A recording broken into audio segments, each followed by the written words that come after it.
정말 우리가 하나님께 가장 가까이 있고 싶다면 무엇을 해야 될까요? 예배를 드려야 될까요?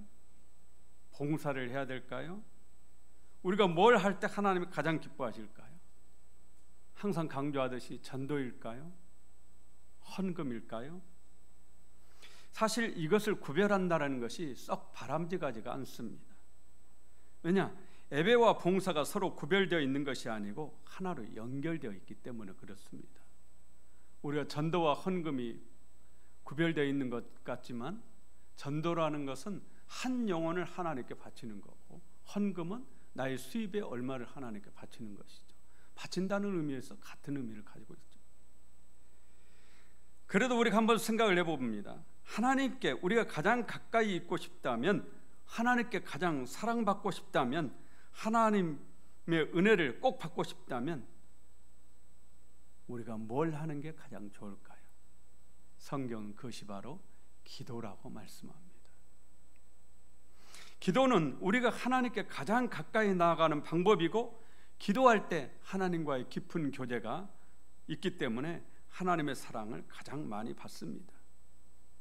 성경에 하나님께 귀하게 쓰임받고 하나님 사랑을 가장 많이 받은 분들은 모두가 기도하셨던 분들이다 라는 사실을 기억할 필요가 있습니다. 아브라함이 그랬고 다윗이 그랬습니다. 다 기도하는 분이시죠. 사도 바울이 그랬습니다. 이분들은 항상 기도하는 삶을 사셨습니다. 그뿐 아닙니다. 우리 예수님은 처음에도 기도하셨고 끝날 때도 기도하셨습니다. 항상 기도하셨습니다. 무슨 일을 하시든지 항상 먼저 기도부터 하셨습니다. 밤이 맞도록 기도하셨어요. 금식하면서 기도하셨어요. 그러므로 기도야말로 우리가 하나님께 가장 가까이 나아가는 최고의 방법이요, 기도하는 사람이 하나님께 가장 사랑받는 사람이다. 이제 구약 시대의 성막을 우리가 볼 것인데요, 성막은 솔로몬 성전이 있기 전의 성전을 우리가 성막이라고 합니다. 이 성막의 구조를 봐도 기도가 가장 하나님께 가까이 있다는 사실을 알 수 있어요. 성막은 솔로몬이 예루살렘의 성전을 건축하기 전까지 이스라엘 백성에게 성전의 역할을 했습니다. 이 성막은 하나님께서 모세에게 지시하신 대로 지어졌습니다. 인간이 자기 마음대로 지은 게 아니에요. 그림을 보시면 성막은 성막 빙 둘러쳐져 있죠. 그 안이 성막들입니다. 그리고 안에 성소와 지성소로 그렇게 구별이 되어 있죠. 텐트처럼 쳐져 있는 그곳 안이 성소와 지성소로 그렇게 구별해요. 가장 먼저 우리가 눈여겨봐야 될 것은 성막에 울타리가 있고 이 울타리 안으로 들어가는 문이 있다라는 겁니다. 문은 몇 개입니까? 성막 안으로 들어가는 문은 몇 개예요? 하나죠.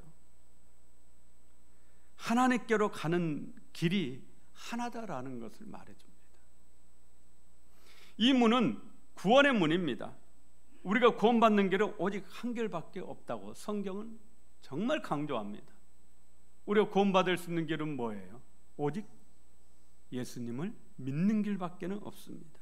다른 길은 없어요. 예수님께서 요한복음 14장 6절에 내가 곧 길이요 진리요 생명이니 나로 말미암지 않고는 아버지께로 올 자가 없느니라. 내가 곧 길이다, 내가 진리다, 내가 생명이다. 나를 믿지 않고서는 하나님 아버지께로 올 수 있는 사람이 없다라는 거예요. 오직 나를 믿는 방법만이 하나님께로 올 수 있는 방법, 유일한 방법이라는 거예요. 그래서 헬라어 원문에도 보면은 우리가 헬라어로 길을 호도스라고 그러거든요. 그런데 호도스 앞에 해라는 정관사가 붙어 있어요. 이 정관사는 영어의 더에 해당하는데 유일하다, 오직 하나뿐이다, 이런 의미를 가지고 있습니다. 그래서 다 붙어 있어요. 해 호도스, 진리는 알레데이아 그러거든요. 해 알레데이아, 조회, 생명이라고 하는 조회, 해 조회, 다 해가 붙어 있어요. 다 유일하신, 오직 하나밖에, 예수밖에는 없다라는 거예요. 예수밖에는. 예수님 외에 다른 방법으로는 하나님 아버지께 갈 수 있는 방법이 없습니다. 오늘 이 성막을 통해서도 우리가 그것을 알 수가 있어요. 이 문을 통해 안으로 들어가면은 번제단이 있죠. 그리고 물두멍이 있습니다. 그리고 말씀드린 대로 성소가 나오고 지성소가 나와요. 성소를 지나면 지성소가 있습니다. 가운데 천으로 쳐져 있는 게 휘장이죠. 예수님 육체를 상징하죠. 휘장을 넘어가면 지성소인데 지성소에 뭐가 있어요? 법궤가 있죠. 이 법궤 위에서 구름기둥도 불기둥도 출발하는 겁니다.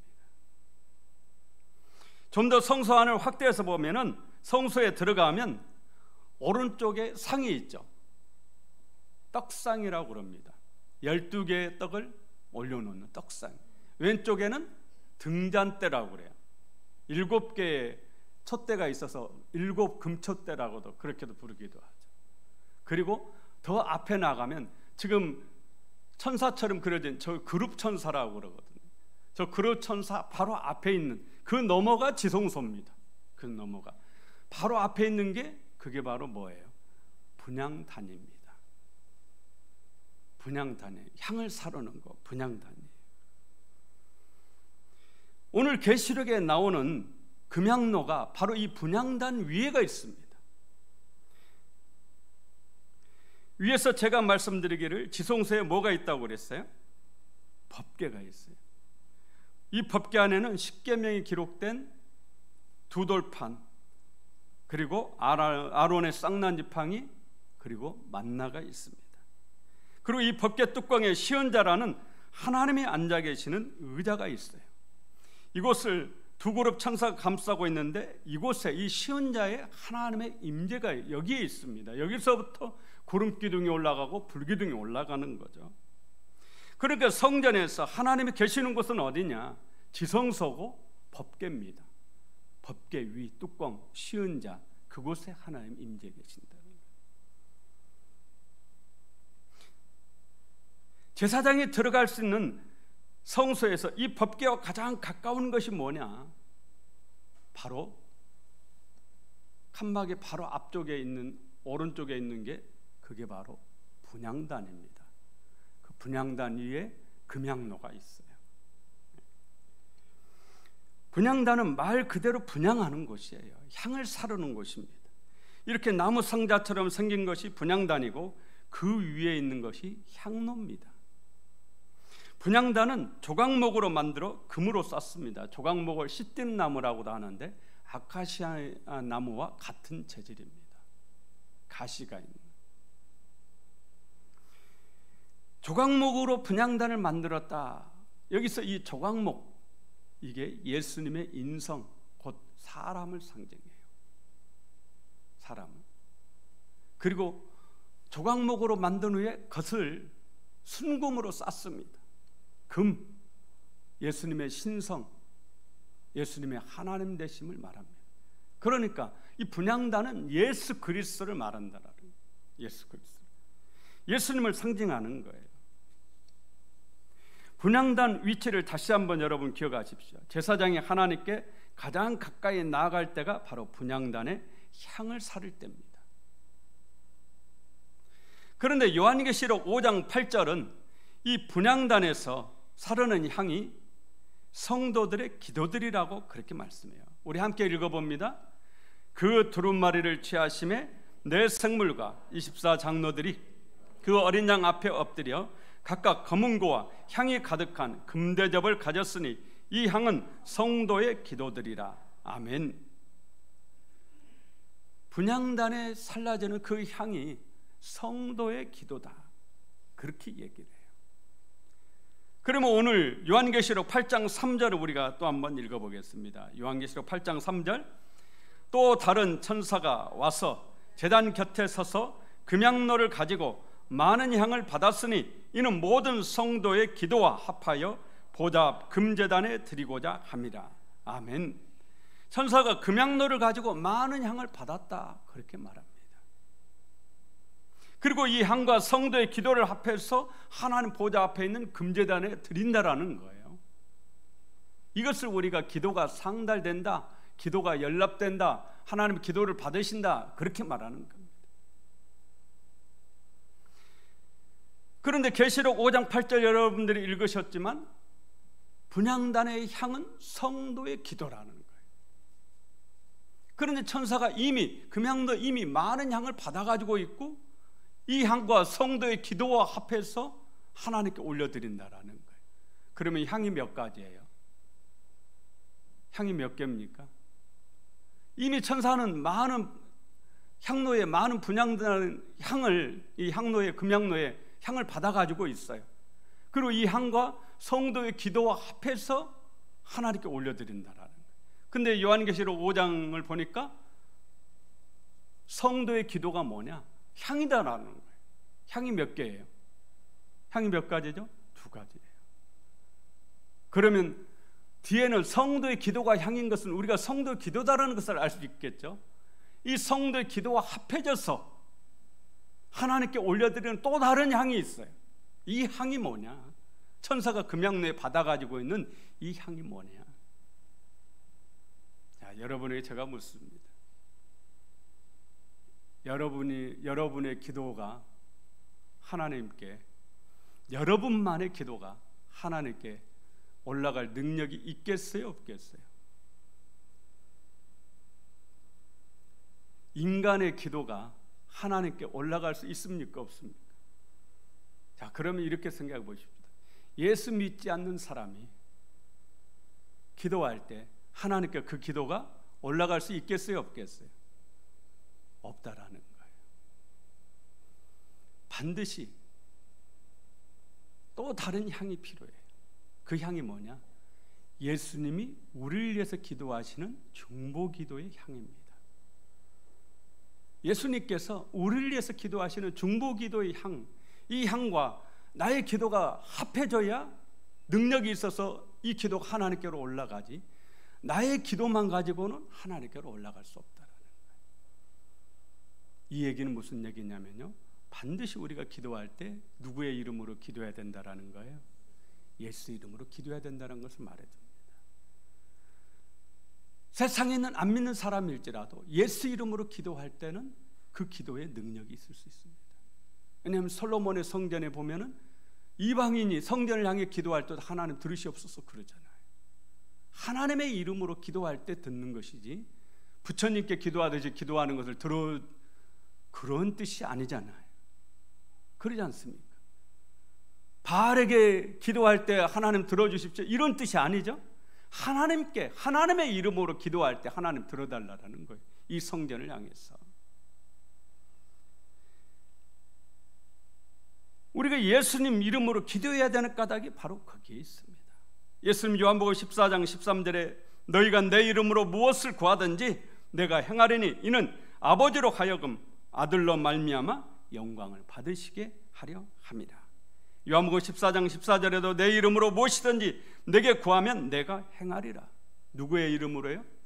예수의 이름으로. 그러므로 기도는 반드시 누구의 이름으로 해야 돼요? 예수님 이름으로 해야 됩니다. 나의 기도만 가지고는 절대 불가능해요. 올라갈 수가 없어요. 인간의 힘으로, 인간의 노력으로, 인간의 어떤 것으로 해서 하나님께 올라갈 능력이 없습니다. 반드시 여기에는 전능하신 하나님의 아들이신 예수 그리스도의 기도가 합해져야 이 기도가 올라가는 겁니다. 그래서 예수 그리스도의 이름으로 우리가 기도하는 것이죠. 다시 묻습니다. 성소에서 법궤가 있는 지성소에 가장 가까이 있는 것이 무엇이라고요? 분향단이에요. 분향단은 기도의 향을 사르는 곳입니다. 제사장이 매일 아침과 저녁에 이 분향단에서 향을 사르요. 이 향을 사르는 불이 1년 365일 단 하루도 꺼지면 안 됩니다. 이 말은 오늘날 우리의 기도가 1년 365일 계속 되어져야 된다는 거예요. 그래서 사도 바울이 데살로니가전서 5장 17절에 쉬지 말고 기도하라 그렇게 말씀한 겁니다. 분향단의 향이 365일 타올라야 하듯이 우리의 기도가 365일 계속 되어져야 된다는 거예요. 또 이 분향단의 향을 태우는 불은 반드시 번제단에 타고 있는 그 불이어야 됩니다. 다른 불은 안 돼요. 레위기 10장을 읽어보면 아론의 두 아들 나답과 아비후가 다른 불을 가져다가 향을 사려다가 죽임을 당하죠. 다른 불로 안 돼요. 왜냐? 이 불은 사람이 지핀 불이 아닙니다. 하늘로부터 내려온 하나님께로부터 나온 불이에요.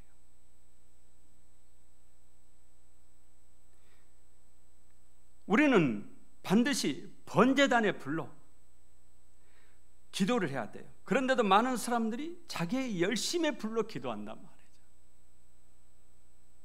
우리는 오직 예수 그리스도에 힘입어서 기도해야 됩니다. 다른 이름으로 기도하면 절대 안 돼요. 다른 이름으로 기도하는 자는 나답과 아비후처럼 죽을 수밖에 없습니다. 지옥에 갈 수밖에 없죠. 또 하나, 금양로는 채워져야 돼요. 향을 채우는 거예요. 향을. 기도의 향을 채워요. 금양로의 기도가 채워져야 하나님께로 올라가고 응답이 옵니다. 그래서 기도는 채워져야 돼요. 채워지지 않는 기도는 아직 올라가지 않는다.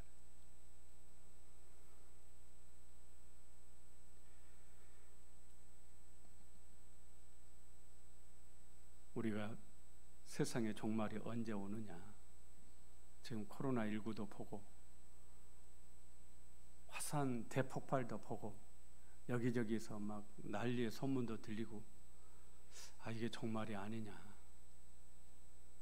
그런데 말씀드린 대로 세상의 종말도 우리의 기도로 옵니다. 왜냐? 애굽 땅에서 이스라엘 백성들이 하나님께 부르짖어 기도하니까 하나님이 그 기도를 들으시고 모세를 보내신 겁니다. 바벨론 포로들이 바벨론 땅에서 하나님께 기도할 때 하나님이 고레스의 마음에 감동을 주셔가지고 해방을 선포하게 하신 거예요. 예수님이 오시기 전에 이스라엘 사람들은 메시아 대망사상을 가지고 있었어요. 하나님, 메시아를 보내주옵소서. 우리를 해방시켜 주옵소서. 메시아 대망사상을 가지고 있었어요. 그 기도를 들으시고 예수 그리스도가 오신 겁니다. 그렇다면 세상 종말은 언제 오느냐? 역시 우리의 기도를 하나님 들으시고 세상의 종말이 와요. 왜냐? 오늘 본문 8장 5절을 봐보세요. 5절 함께 읽어봅니다. 천사가 향로를 가지고 제단에 불을 담아다가 땅에 쏟음에 우레와 음성과 번개와 지진이 나더라. 아멘. 심판을 말합니다. 계시록 6장에 보면은 순교한 순교자들이 하나님께, 하나님 언제까지 우리의 원수를 갚아주지 않고 저대로 보고만 계실 겁니까? 하나님께 기도하거든요. 그 기도에 대한 응답으로 오늘 심판이 오는 거예요. 마찬가지입니다. 언제 예수님이 오시느냐? 우리의 기도가 다 찰 때 주님이 오신다. 오늘 새벽에도 제가 말씀을 드렸는데 지금은 정말 주님이 우리 바로 앞에 와 계신다, 이렇게 말씀드릴 수 있어요. 우리가 보통 그러잖아요. 미세먼지가 너무 심해가지고 막 여기저기서 미세먼지가 어떻고 막 그러면은 뭐라고 그래요? 우리가 아이고 빨리 예수님이 오셔야지. 이게 뭡니까? 결국에는 주님 빨리 오시라는 그 기도입니다. 동성애 프랭카드 앞에다가 내걸고 행진하는 거 보면서 아이고 말세네 말세야. 그 다음에 뭐라고 그래? 예수 믿는 사람들이 빨리 예수님이 오셔야지 그러잖아요. 그게 우리의 기도예요. 그런 기도들이 찾으면 주님이 오신다라는 거예요. 주님의 재림. 그러므로 예수님은 언제 오시느냐? 우리의 기도에 응답으로 오신다. 그리고 그 주님이 오실 때는 세상이 심판을 받습니다. 여러분은 구원을 받지만 세상은 심판을 받는 거예요. 다시 한번 우리가 생각해 봅시다. 하나님이 계신 법궤에 가장 가까이 있는 게 뭐라고요? 분향단이에요. 분향단은 기도를 상징한다 했습니다. 분향단이 법궤에 가장 가까이 있다라는 것은 우리가 하는 일 중에 하나님께 가장 가까이 나아가는 방법이 뭐냐? 기도라는 것이죠. 기도입니다. 또 기도를 금양내에 담는 것은 기도가 그만큼 고귀하다라는 거예요. 은이 아니라 동이 아니라 금으로 만들어진 향로의 기도를 담는 거예요. 기도가 그만큼 하나님이 고귀하게 가치 있게 보신다라는 거죠. 이번에 우리 여전도에서 무릎으로 사는 그리스도인이라는 책을 선물로 나누셨더라고요. 신학교 때 필독 도서로 읽었던 기억이 있는데 하도 오랜만에 읽어서 그런지 전혀 생각이 안 나고 처음 읽는 것 같았어요. 그런데 그 책에서 계속적으로 강조하는 내용이 뭐냐면 오래 기도하라 해요. 10분 기도하지 말고 1시간, 2시간 기도하고 4시간, 5시간 기도하라. 오래 기도하라. 그게 그 책의 주된 내용이에요. 오늘날 종말을 사는 우리 성도들이 오래 기도하지 않습니다. 사실 목사인 저도 부끄럽지만 오래 기도하지 않아요. 사실은 기도만큼 큰 능력은 없거든요. 예수님이 오시는 세상의 종말을 구하는 일을 뭐가 한다고요? 기도가 해요. 세상을 우주를 변화시키거든요. 이렇게 크고 위대한 능력을 가진 이 기도를 사실 우리가 등한히 하고 있지는 않습니까? 그래서 우리가 기도해야 되겠다. 기도의 금양로에 여러분의 기도를 채우십시오. 오래 기도하셔서 금양로의 기도를 다 채우시면 하나님의 응답이 여러분에게 신속하게 임할 줄로 믿습니다.